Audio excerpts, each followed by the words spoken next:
दिनांक 9/8/2022 को दिल्ली में एनएसी के प्रतिनिधि मंडल ने जब यहां पर भूपेंद्र यादव जी से मुलाकात की थी तो उन्होंने बुल्ढाना आने की बात कही थी। वह उसी के अनुसार एनएसी के प्रतिनिधि मंडल को मंत्री जी के बुल्ढाना के दौरे के दरमियान विस्तार पूर्वक चर्चा करने का समय माननीय श्रम मंत्री जी के द्वारा दिया गया, जिसके तहत श्रम मंत्री से यहां पर एनएसी राष्ट्रीय संघर्ष समिति के वरिष्ठ नेताओं ने ईपीएस 95 पेंशन वृद्धि पर विशेष चर्चा की। श्रम मंत्री भूपेंद्र यादव से चर्चा के दौरान NAC chief commander Ashok Raut ji सहित सैकड़ों ईपीएस 95 पेंशनर्स भी इस मीटिंग स्थान पर उपस्थित रहे थे। माननीय श्रम मंत्री भारत सरकार के साथ राज्यसभा सदस्य माननीय श्री अनिल बोड़े, महाराष्ट्र प्रदेश के उपाध्यक्ष, भूतपूर्व श्रम मंत्री, महाराष्ट्र शासन व विधायक डॉक्टर संजय जी कुटे, बीजेपी के बुल्ढाना जिले के जिला अध्यक्ष व खमगांव के विधायक एडवोकेट श्री आकाश फुंडकर जी, चिखली के विधायक श्रीमती श्वेता महले, बीजेपी नेता व पूर्व विधायक श्री चैनसुख संचेती जी भी उपस्थित रहे थे। NAC chief commander Ashok Raut ji के साथ 31 सदस्यीय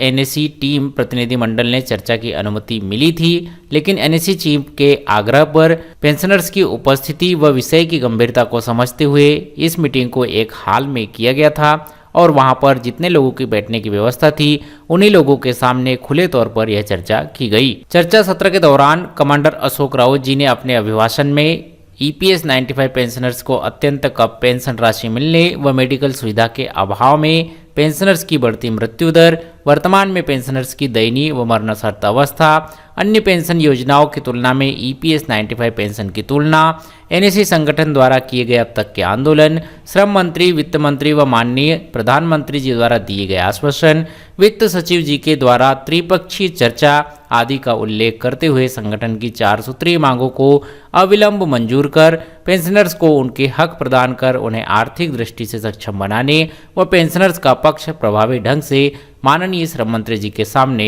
रखा। एनएसी चीफ के द्वारा पेंशनर्स का पक्ष रखने के बाद राष्ट्रीय महासचिव श्री वीरेंद्र सिंह रजावत ने कुछ विशेष तथ्यों के साथ यहां पर प्रकटीकरण किया व देश के पेंशनर्स को सुरक्षित रखने की बात कही। इसी क्रम में महाराष्ट्र राज्य विद्युत मंडल से सेवानिवृत्त अधिकारी व आरएसएस के भूतपूर्व जिला संघ चालक श्री महादेव राव भोजने ने स्वयं उनका उदाहरण देते हुए पेंशनर्स का पक्ष रखा व इस मुद्दे पर महत्वपूर्ण ज्वलन मुद्दा बताते हुए उपस्थित मंत्रियों से ईपीएस 95 पेंशन में वृद्धि करने की और पेंशन धारकों की 4 सूत्रीय मांगों को शीघ्र मंजूर करने की मांग की, जिस पर माननीय केंद्रीय श्रम मंत्री भूपेंद्र यादव जी ने संक्षिप्त भाषण में सरकार द्वारा मिनिमम पेंशन 1000 रुपए बढ़ाए जाने व पेंशनर्स को दी जा रही 1000 पेंशन में सरकार के योगदान के बारे में चर्चा की और कहा कि हम ईपीएस 95 पेंशन धारकों का काम कर रहे हैं, सरकार इस विषय पर गंभीर है, कुछ रिपोर्ट्स आनी बाकी है, इस तरह से यह प्रक्रिया अभी शुरू है, कुछ बातें सार्वजनिक तौर पर नहीं की जा सकती है।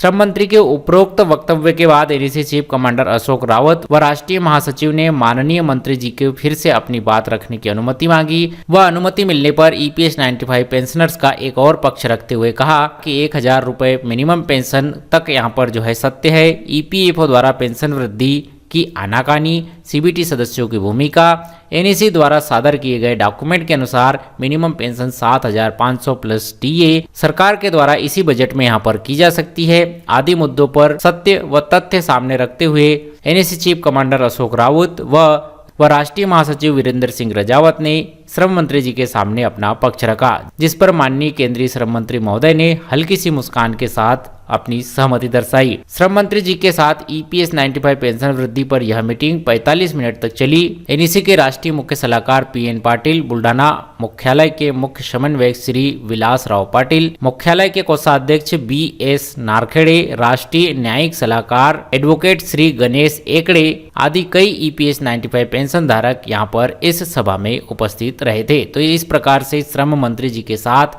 ईपीएस 95 पेंशन धारकों की पेंशन वृद्धि के संबंध में एक चर्चा यहाँ पर हुई। आई होप ये वीडियो, ये जानकारी आपको अच्छी लगी होगी। ये वीडियो, ये जानकारी आपको अच्छी लगी हो तो वीडियो को लाइक कीजिए, अपने सब दोस्तों के साथ शेयर कीजिए और इसी तरह से पीएफ पेंशन सरकारी योजनाओं से जुड़े नए लेटेस्ट अपडेट, कर्मचारियों से जुड़ी हर छोटी बड़ी खबर जानने के लिए हमारे चैनल एम्प्लॉय खबर को सब्सक्राइब कर लीजिए। मिलते हैं आपसे अगले वीडियो में किसी जानकारी के साथ, तब तक के लिए बने रहिएगा एम्प्लॉय खबर चैनल के साथ। जय हिंद, वंदे मातरम।